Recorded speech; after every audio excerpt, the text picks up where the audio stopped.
Hi, I'm Corey. Welcome to Creating with Scraps. This video is the promised regarding super simple junk journal bases. And what I mean by that is the pages or the insert that's going to go inside our completed journal. Now, these are very, very simple. They can be done by almost any age, relatively little cost, if any cost. Many of you will have these items on hand. There's no sewing involved, just requires glue or double-sided adhesive, maybe a ruler and a pencil and some tape, and then these basic supplies. And the focus with these JJ 10-minute makes is on the pieces that you can make in a short amount of time to put inside a journal. Now, that doesn't mean that you have to use a basic journal. You can use anything you want, but I want to encourage new people. I've had many people tell me that sometimes when they're new to this, it can be intimidating or overwhelming with all the different options for journal creation before you even get to the page embellishments, just the structure of the journal itself. And so these are designed to be pretty and functional regardless of where you are. Anybody can make them, and they're not necessarily time consuming. Our focus will be on the items. I mean, pretty much the journal will still be a functional journal, but the items that we can make, the different variety of things we can put into our journals using that 10-minute-ish time frame. So I wanted to show you something super simple, super basic, super user-friendly that can be created by anybody. So without talking much more, I'll show you the first. These are focused on the inside. I haven't made the covers for these yet because I'll show you 3 different types of covers you can make in another video. And as we're doing this, you can certainly cover your journal first and then build your pages, or you can build your pages and then put it inside a journal cover. Different journalers or different journal makers have different preferences, and honestly, they both work just as well. So this journal is using envelopes. I got a stack of cards and envelopes at an estate sale, but you can get them everywhere for just a few dollars if you don't have some on hand. I do encourage you using the same size envelopes and or cards for this, simply because it will be quicker and easier. It just saves time. You can use any color you want, any style you want. They can be patterned, they can be solid. You get to pick. But I'm going to show you how to do this. Now, one of the benefits of this particular style is you have a little bit of give. Not everybody makes chunky journals, but I do. So I want to have a little bit of give room so that when I put embellishments and the things that we're making on our pages, it doesn't gator mouth. Right? This, using envelopes, gives you a little less give than another style, but this is a great, great option, and it can be done quickly, and I'm going to show you how to do it. So this is the envelope option.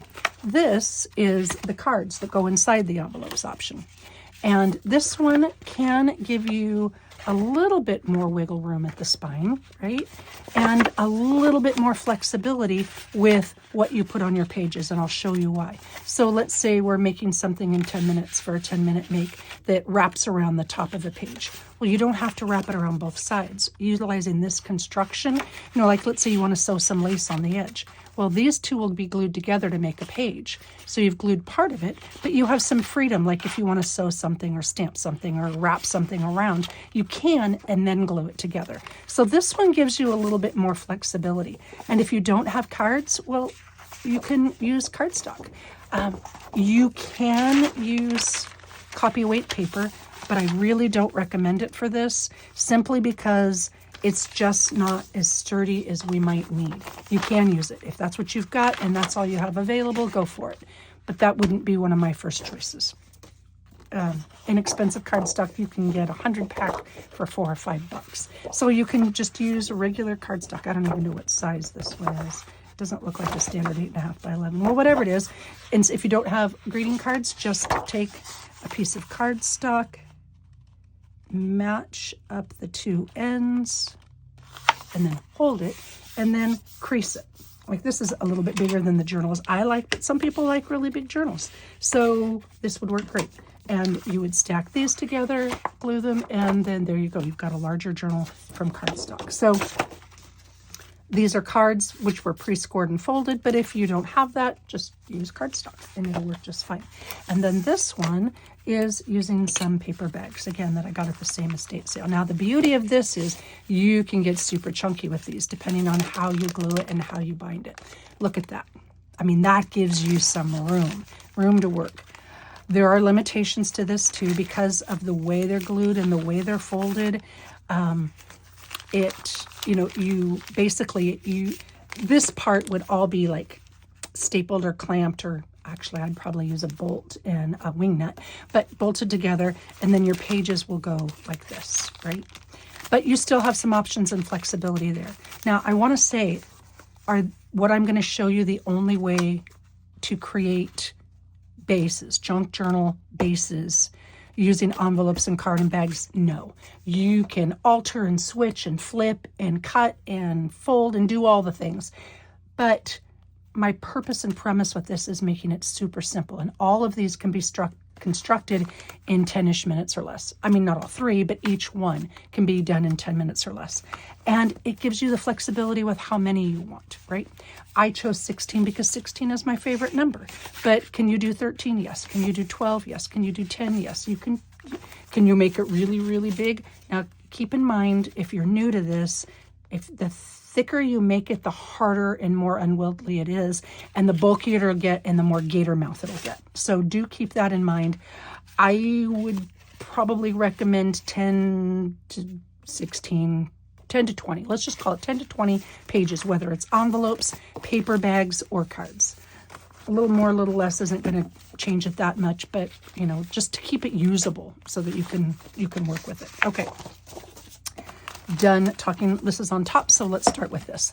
This one is probably the most user-friendly and flexible because nothing has to be perfect.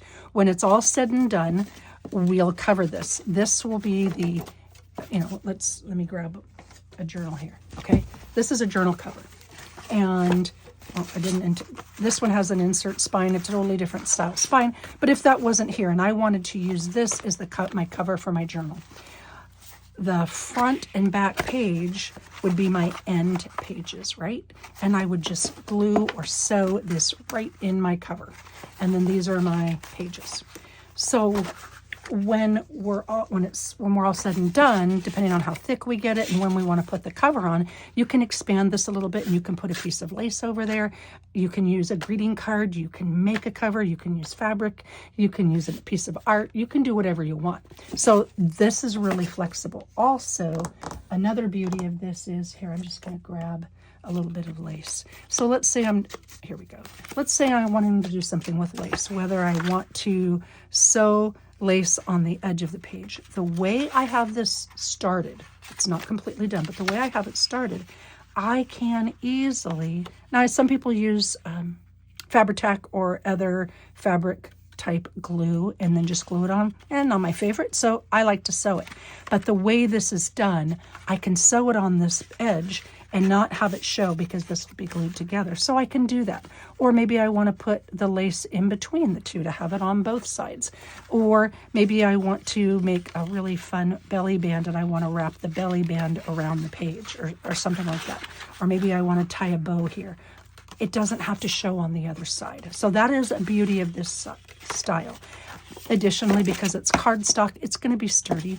And if I know that I'm a person who makes really, really chunky journals, then I can give myself more of a gap at the spine. And I'll tell you about that in just a minute. So this is probably the most flexible and easy, but it's also probably the most time consuming of all of them. And even then, it doesn't take that much time. So let me show you how to do this. So first, I'm going to grab a stack of cards. Now, greeting cards, sometimes they come flat like this. Sometimes they come folded over like this. I do encourage you to use a bone folder or some kind of a sharp thing and crease it. You will be happier with your end result. And choose your number of pages. Let's see, 1, 2, 3, 4, 5, 6, 7, 8, 9, 10, 11, 12, 13, 14, 15, 16. I'm only choosing 16 because I like 16. I originally started this and was doing my savvy editing skills because I'm finally learning some. But then I stopped myself and said, wait a minute, the purpose of this is to show you what you can do in a short amount of time. And again, this one takes the longest, but you don't have to do this step, but I would encourage you to do this step. So decide how many you want, make sure they're, nicely creased and folded. And I'm going to zoom in just a tiny bit. I like to use 1/4 inch. And the reason, if I glue all the way up to the edge, so where the card closes, I'm going to glue all these spines together. And that's what's going to create my pages. But if I glue it right up to the edges, and this is all glued tight, then I don't have any give. When I put, paper and bookmarks and all the pockets and all the things on my pages, what's going to happen is my journal is going to open up like this, and it'll be a gator mouth because the spine will be tight because of the glue. So when I'm doing this particular style, I make myself a guide. And like I said, I like 1/4 inch. Could you use 1/3 inch? Sure. If you're a person who does really, really bulky ones, you could do 1/2 inch. And you know what, for the sake of this, because maybe we'll make it fat, I'm going to do 1/2 inch. And so let's see, this is 11 minutes in, and let's see, and I chose 16. So I am going to start my mental timer now. And it's almost not fair because I talk so much to explain my process to you. But at the same time, it's a good guideline. So I'm going to mark 1/2 inch on the folded side. Like I said, you could do 1/3 inch, you could do 1/4 inch. I wouldn't really do any more than that, but I suppose you could if you really wanted to. But that's what I'm going to go with as my guideline. And I'm going to do that on every single one of these.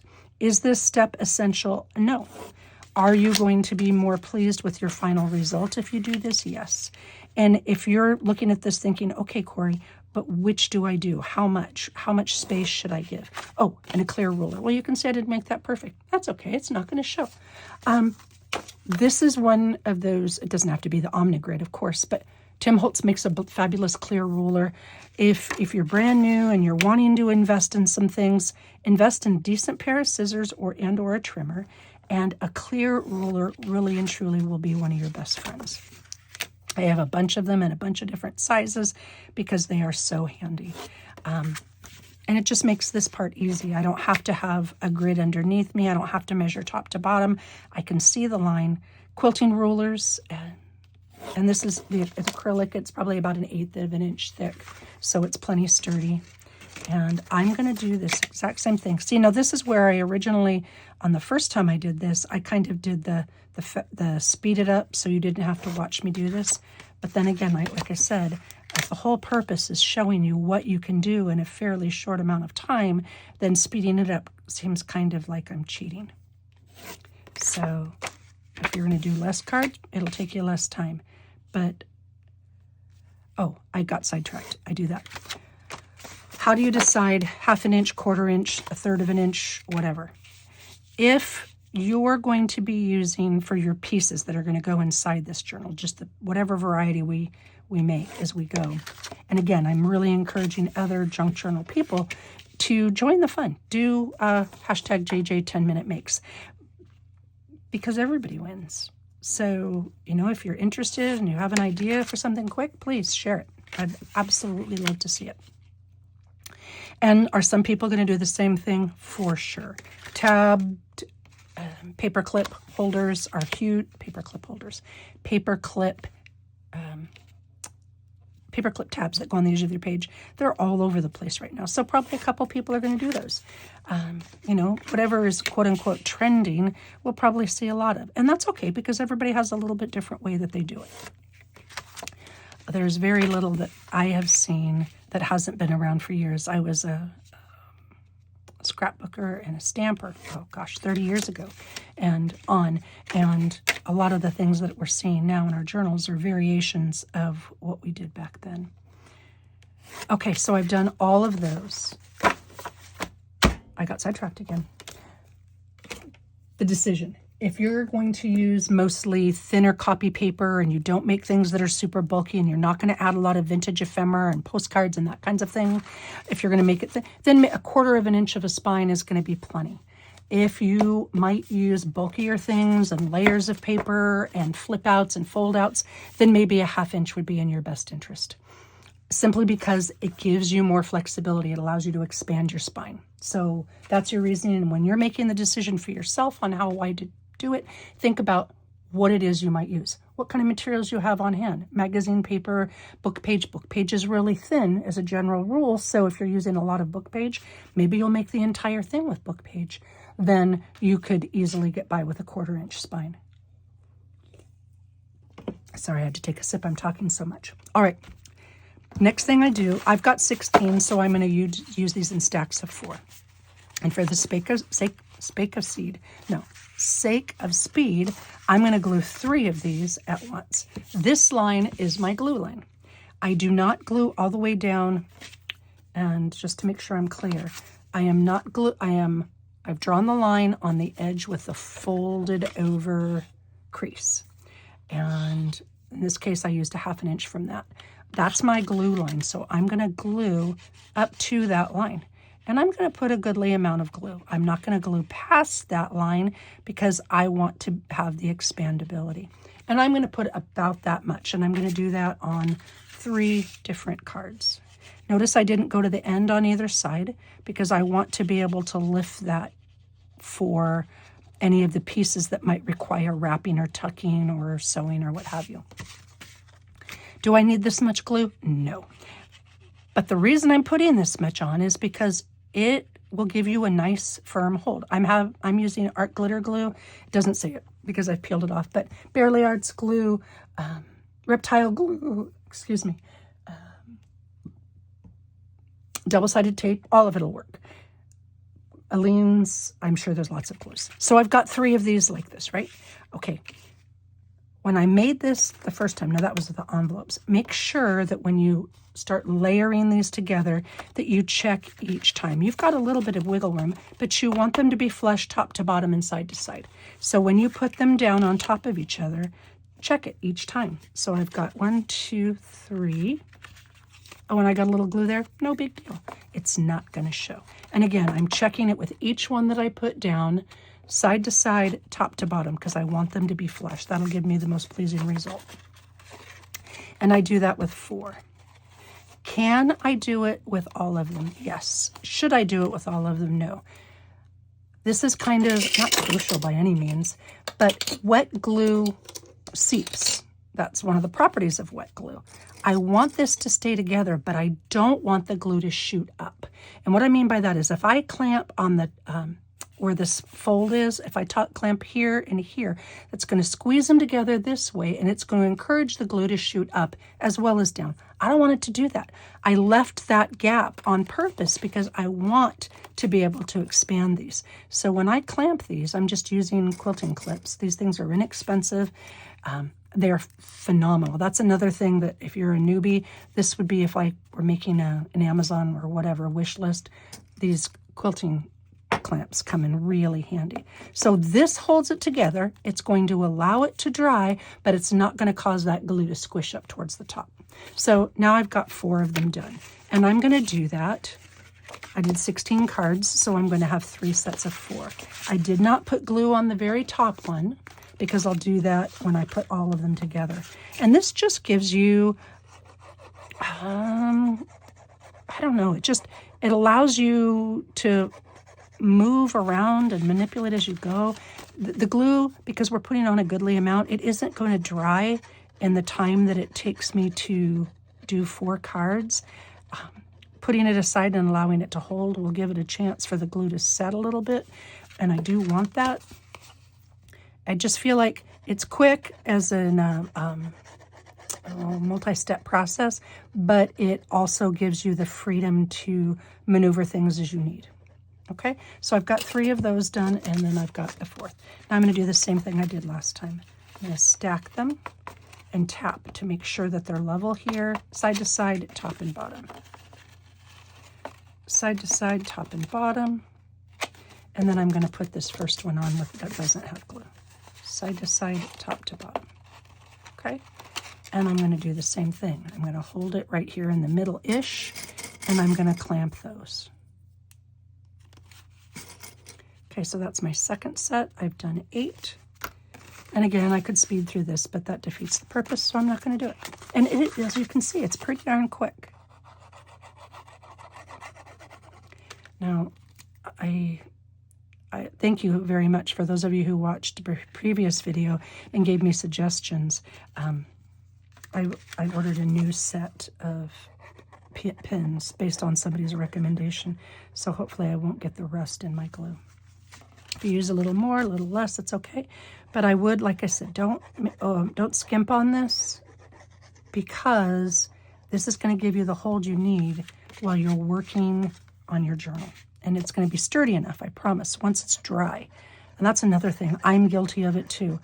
Not giving the glue time to set. Yeah, it's got a quick dry time, especially art glitter glue, but it's not such a quick dry time that you can work with things immediately and have them stay where you want them to be. Got glue on there? No problem. And tap it and line it up.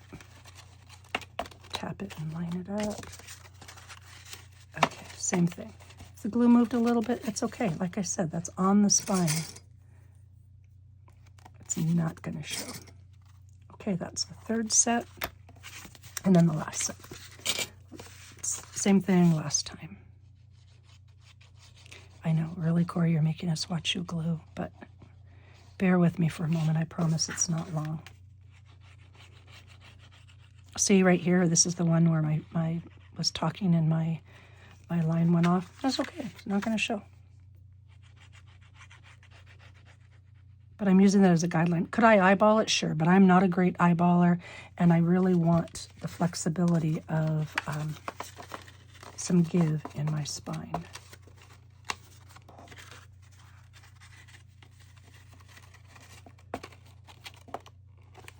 Okay, and then the last one. Okay, those are all lined up, and I'm going to hold that for a minute. Now, honestly, if I were doing my 10-minute make and I was making this, I would probably let these sit for, I don't know, however you're doing it. So maybe let it sit for half an hour or a day or what have you, just like this, before you put these 4 together. You want this glue to set up.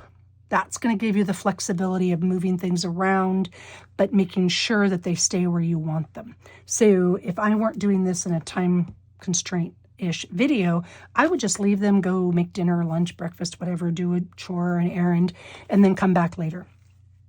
But because that's not the case, I will continue on. I'm going to do the same exact thing and put glue in that spot, and then I'm going to take one stack and match it up with the next stack. Just like that. And they're all matched up and they're happy.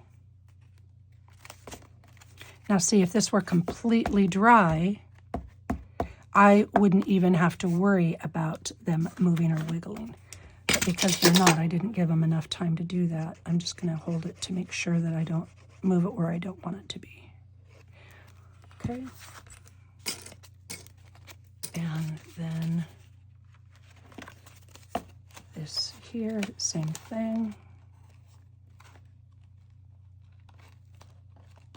Okay. And then the last one. I'm not going to put glue on the very top one because that will eventually be the inside cover page of my journal. And I'll put this here.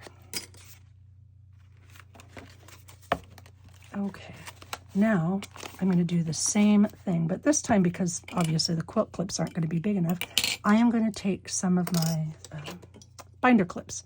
These are inexpensive binder clips that you can get at any office supply store. Walmart has them, everybody has them. And then, let's see, I think these are fat enough. These are wider mouth ones. And then I'm going to clamp it right in the middle. And I'm going to put it aside. And that is the basis of my junk journal. So that was 24, so it's 24 minutes right now. So I started at 11. So that took me 13 minutes in addition to talking and explaining and showing. So realistically, if I weren't doing that and showing you, I could easily have done this in 10 minutes, easily. So that is the first option, the card-based journal option.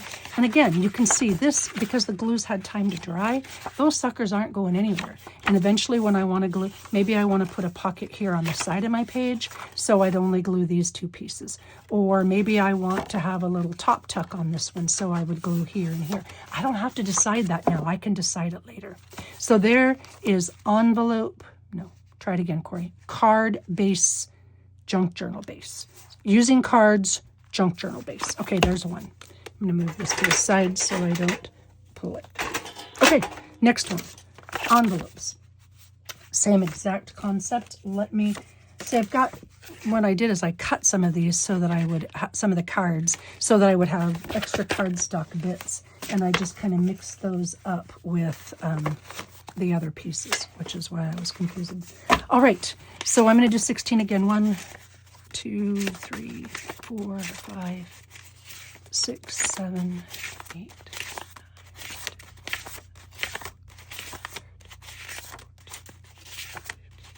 Exact same concept. You can do more, you can do less, you get to pick. All right, I'm going to get the glue off that so it doesn't close. I'm going to use glue again. This time, these are just craft paper envelopes. They fold like this. I am going to take each of the envelope flaps and fold it back and crease it down. So let's see, this is at 26. Okay, 26 minutes. Fold it back, crease it down, and I'm going to do that with all 16. I'm just going to use the crease that comes on the envelope, the natural crease, as my guideline, and then I'll stack them just like this. Again, I could fast forward through this part, but I want you to see how fast it really and truly is. You can, the nice thing about this is these are sturdy. So maybe you're wanting this as more of an artsy junk journal and you want to use some mixed media. You want to use inks and sprays and maybe some gesso and some acrylic or watercolor or paste, or I don't know, whatever. You want to use stamps, ink, all the things. Whatever you want to use, you can, because these are a little bit thicker. The same thing with those cards. The nice thing about those craft cards is they're nice and thick, and so they will easily absorb whatever you want to do them. Maybe you want to play with paper, but you want to add some other stuff. This will work just fine for that. Okay, so I'm folding all of these back.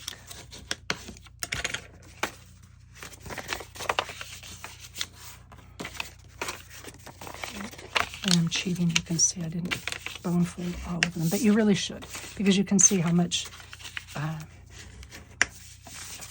more firm the line is when you use the bone folder, or whatever it is you have to fold them down.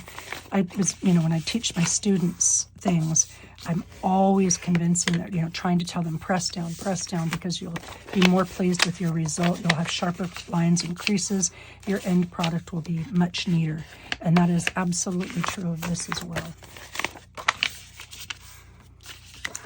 Okay.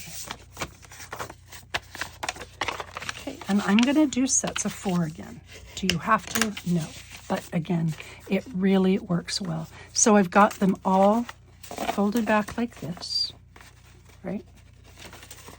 Got them. And now what I'm going to do is stack them into each other. Am I saying that right?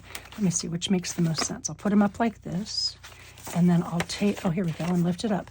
I'm not gluing anything yet. I'm going to stack these. I guess I could do them all. I am going to stack them one right into the other. I'm going to do my 4 simply because I know that works. And the last time let's see, I don't know if you can see it, but see how that is just slightly curved? I didn't take the time to do that last time, and it's not as straight as I would like. And so I want to help you prevent that. So that's 4. Okay, so I'm going to do 4 sets of 4. If you're doing 12, do 4 sets of 3 or 3 sets of 4 or what have you. It doesn't matter. You can do sets of 5. You get to pick. But I am stacking them all together.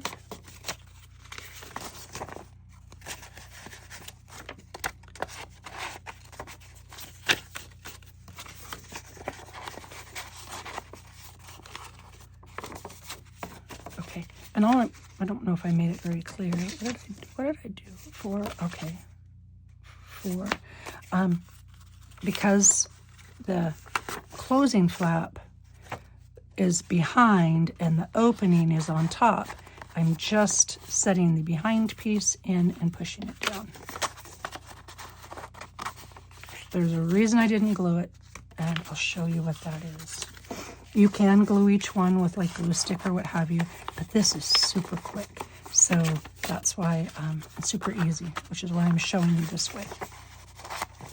Would it work as well with really, really thin envelopes? Probably not, but it would still work. So, okay, so these are all nice and tidy, just like the other ones. So I'm going to do the same thing in stacks of 4. But what I'm going to do is open this up, right, where they've met or matched or married or whatever you want to call it. I'm going to take the tip of my glue bottle and I'm going to, I don't know, I'm reaching down about 1/4 of an inch or so, and I'm putting some glue on there. And then I'm going to go to the next one, because I've got 4, right? And I'm going to do the same thing. I'm putting the glue in and I'm putting it down. And there should be 3 per one, 3 per stack. And I'm going to do that, okay? I did that on all of them. And the reason is now I can make sure they're all lined up neat, side to side, top to bottom, and then I will clamp this. I'm going to do the same thing for all 4 sets. Okay, here are my 4 sets.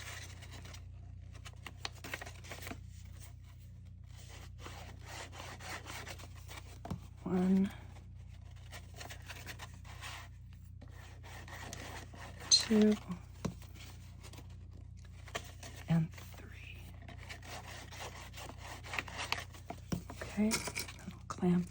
Oh, here we go. See, I got a little out of line, but they're still wet, so I can straighten those out. Make sure they're straight, top to bottom, side to side, and clamp. Okay, next set.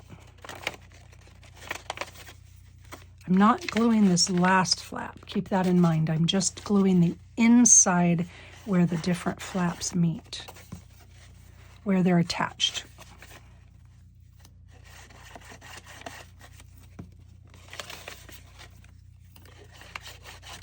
Okay, like that. And again, make sure they're even.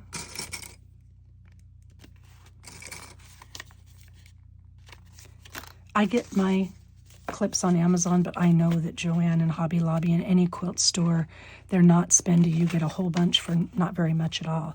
And for so many of the projects that you do as a junk journaler, they come in really handy. Does every junk journaler use them? No. And you know, everybody has a different preference on what they like, but these do come in really handy. And most people I know that do junk journal do use these. Again, checking, clamping, clipping. Now there's a couple different sizes too. There's a narrow, I'll show you. I really like these itty bitty narrow ones for the top of a signature when I'm gluing things down. So there's two different sizes there, standard and a narrow, and they both have great purposes. And you know, if you're gluing something down tight that's really tiny and narrow, these come in really handy. Okay, so I've done all 4 of those, and now I'm going to set the 4 together. I'm going to set those. Okay, I'll start with this one because it's had the longest to dry. Okay, and I'm going to do the same thing. I'm just going to put the folded back flap in this set, and rather than matching them, I'm just going to glue this now. I want to make sure they're flush. And there's the spot that I need to glue. And I'm going to glue it. Okay, and then I'm going to put that to the side. Make sure it stays where I want it to. And then I'll glue these next 2 together, and then I'll glue all 4 of them together. Again, I would do the same thing and let it have a little more time to adhere a little bit better, but this will still work. Okay, stacking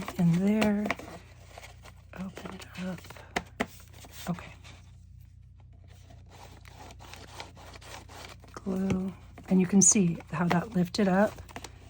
And I want to make sure that the glue sticks where I want it to stick. Okay, I'm going to give that just a second to dry. And then I'm going to do the same thing for these. Now, while that's drying, I'm going to do one more thing. I'm going to take, like this one was what was another one that I did. I'm going to take an extra envelope. I had started this one earlier. I am going to take an extra envelope and cut a flap. I believe I have more envelopes here. Are these cards or envelopes? Well, heckity heck, I thought I had more. Okay, well, I'll use this one. This one will work just fine. Okay, so I glued this one down. Well, dang nabbit. I guess I won't do that. I guess maybe I'll use this. Okay, so this is an envelope. We're just going to call this an extra envelope. I glued some of them together, and then I changed my mind on how I was going to do it, so I stopped. So I really want one of these flaps of envelopes because it's, well, you know what? I can do this because it's super easy. Leave yourself, when you're doing your envelopes, leave yourself an envelope, just one, because this will make your, this will make putting it into your cover a lot easier. Okay, so this, we're going to pretend this is an envelope I didn't glue. This envelope, I am going to fold it. I'm going to use the flap again. I want to use the flap, and I'm going to just cut down here like this. I saved the extra pieces because you never know what you're going to use them for. So this is the flap. The flap is my template. And I'm going to use that as a guide to just cut around and create another flap. And I'll show you why in just a second. Doesn't have to be perfect. It's not going to show. It's just, I really, same weight, same everything, same size. I made myself another flap with 2 hinges, right? Just using the flap of the one. And I did that because, put all this out of the way. I did that because when, okay, let's put these two together. I'm going to put that aside and I'll show you in a minute. When I'm going to put these two together now, same thing.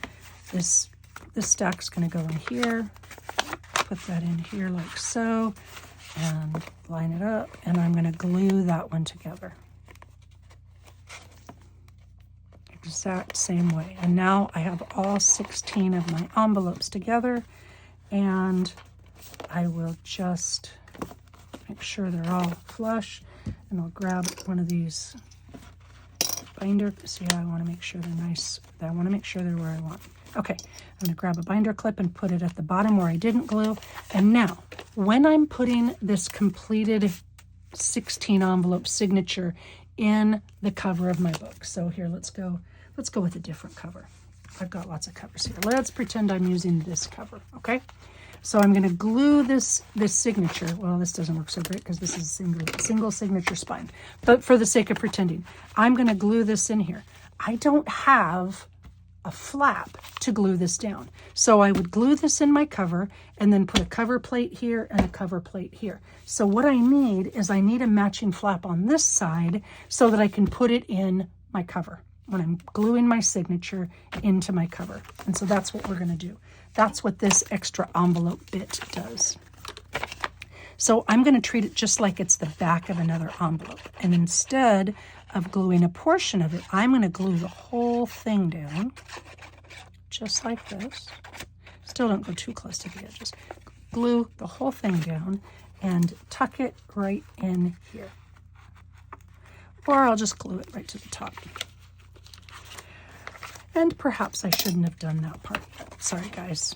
Okay, trying this again. I'm going to glue this whole thing in here as if it's an entire envelope, but it's not an entire envelope. It's just a flap. And I really, really want this to go in. And the glue is starting to set because I've been playing with it. Okay, I didn't have this problem on my last one, but we're going to make this work. There's always a way to make it work.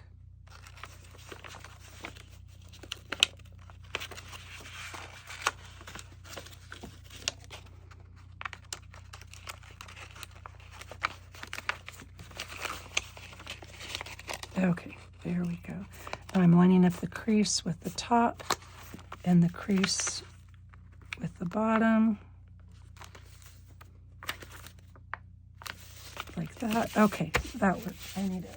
I've got glue all over my fingers, so I need a baby wipe. Get it off all my fingers. And a lot of times I keep one out while I'm working just to clear off the top of my glue bottle. Okay. Okay, so wasn't pretty, but it was efficient. And now, yes, you can use it to wipe it off, as I got glue everywhere. But now I have the 2 flaps that I need to glue this into my signature. And again, I'm going to do the same thing, clamp this, let it dry, and I'm done. So we have the card base, we have the envelope base. And now we're at 40, so that was 16 minutes. But it didn't really take 16 minutes because I was, again, chatting. So maybe let's just say this one 10, maybe 12 minutes. But probably not, because it doesn't really take that long. And I had to hunt for things and cut and blah, blah, blah. So realistically, you could do that in 10 minutes as well. Third one. This is probably the easiest to put together.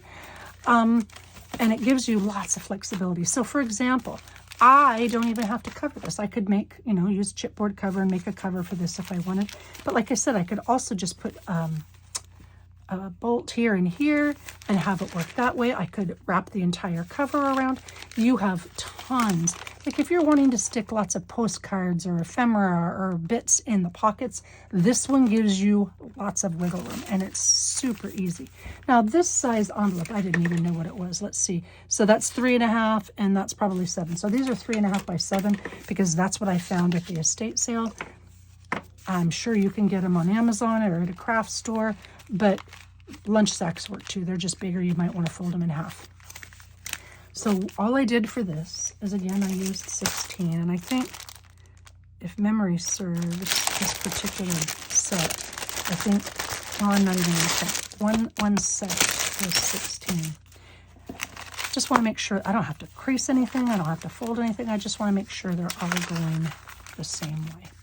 And all I did with this, and let's see, I'm starting at 42. All I did was make a rectangle of glue. Notice I left room on the sides and edges because I can come back and glue that later. And then I stacked them on each other. Again, you're going to get a much nicer finished product if you're mindful about stacking them and laying them. I'm going to do it in sets of 4 again, just because I've had really good luck with that. And I'll give them a chance to dry a little bit before I put them all together. 3 and 4.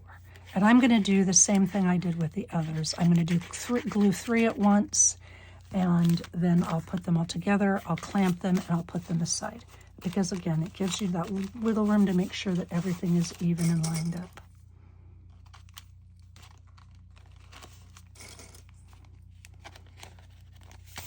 Okay, so 1, 2, 3, 4. All right, so I'm going to glue 3 of these, and then I'll put them all together. Oops. Again, I'm not overly cautious about how much glue I use. You don't want to use too much glue because it'll seep out, but you want to use enough glue to make yourself a really sturdy base.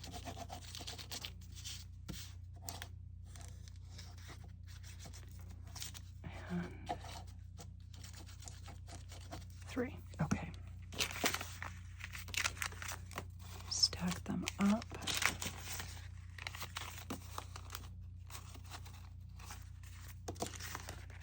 And there we go. Now I'll push down, and now I'll clamp them. Whoops, or break the paper with a clip. And that happens sometimes. They are plastic, but for the most part, they work pretty darn well. They don't break super easily. So I'll do 4. Okay, so this is my 3rd set of 4. I'll glue these 3. I know some of you that are seasoned pros, sorry about this. I know it's tedious for you, but I really want to show people it truly is as quick and as easy as I'm making it sound.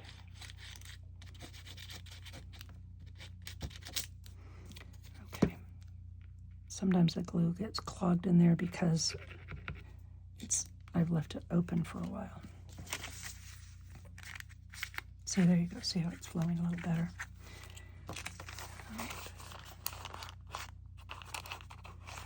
I do not love like Elmer's school glue for these kind of projects. I don't feel like the hold is strong enough. There are a lot better glues out there that aren't very spendy.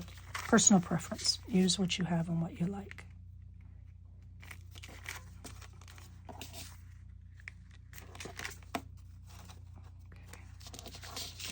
And there we go. Again, got a little bit of time there to put it in, make sure they're straight.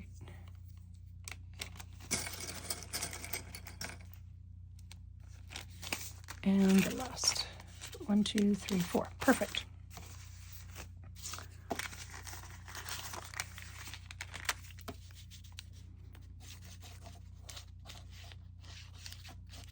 I hope everybody's having a great summer and that you're finding time to craft. And if you're not finding time to craft and you're wanting to, that this will encourage you to, you know, make a little time to do that. I don't know. I always find it easier in the winter because the days are shorter and it seems like, I don't know why, it just seems like there's more time, even though there really isn't. But you know, especially in the summer, there's just so much I need to do and need to get done while I'm not at the school you're working that, you know, I don't always take the time that I would like to craft.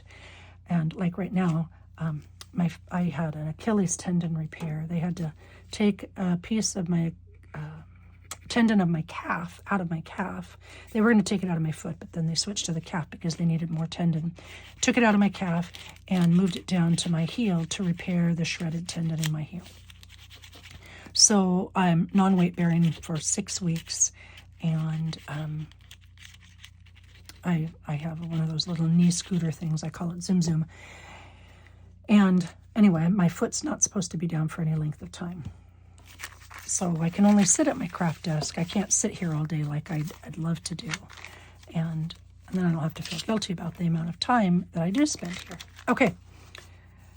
3 and 4. All right, that is all 4 sets. And I'm clamped them together. I'm going to give this one a minute to dry while I work on the others. So I'm going to take the first 2 and do the same thing with them. I'm going to glue them together.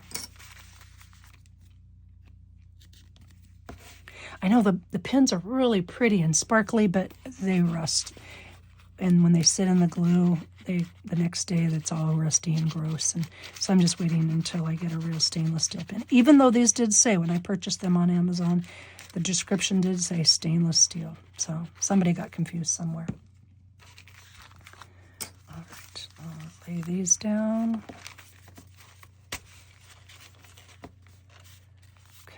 I'll clamp these guys together.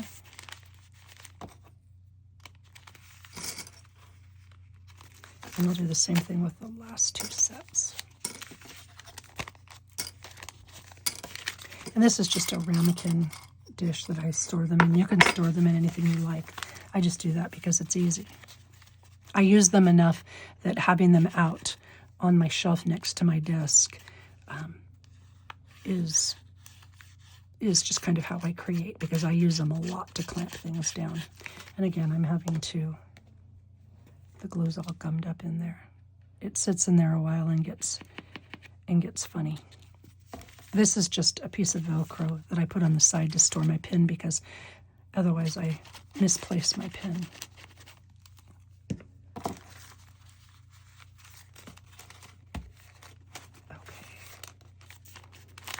Clamp those. Okay. All right, now I've got these 2 sets, and I'm going to put these 2 sets together, and I'm going to do the same thing. Oh, my clips are sticking to the magnets. I'm going to do the same thing, and I'm going to take the 2 sets of 8 and glue them together. Can you just start stacking one on top of the other? Absolutely, you can. This just gives you a little more control over the bulk and the size, and making sure it's straight like you would want it. Making sure it's straight and even, and again, it'll just give you a more pleasing end result. And so rather than clipping the sides, I am going to just clip the bottom and leave it like this. And now there's 1, 2, and 3 different kinds of bases for our junk journals. Again, if you didn't hear the beginning part, I will go over some of the different kinds of covers in another video. You can start making and filling your journal right now. Some people, like I said, prefer to have the cover on before this. Oh, can't see the time. 50. So that one took 5 minutes, basically. 5 minutes to get a whole journal base. So this was the fastest. This one was next. This one was next, but really, truly, you can do all of them in 10-ish minutes. And now we have journal bases to work in. We can start building and making pages and adding the cover later if we choose, or you can put the cover on before you start. Completely up to you. But I will tell you, I'm going to work in these, and I'm going to work in some of the other journals, so the different makes I have are going to go into different things. All of them will be size adjustable. You can alter the size to suit your needs, your preferences. And nothing is style dependent. You don't have to have a specific color or style or a Victorian or a neutral or woodsy or whatever. These concepts will work with anything you're making. That is one of the goals, so that anybody feels comfortable with what they like and what they want to use. Okay, I hope you found that helpful. And again, don't feel like you have to use one of these journals. Use anything you like. But this is a great start, a great foundation for the different pieces that we can put into it. Thank you again for watching. I hope it encouraged or inspired you. And if you're one of those people that says, I've been wanting to do this and been looking at it for a while, now is the time. This is the perfect time to jump in and try it and see if you really enjoy it, because I think you will. All right. Take care all. Happy creating.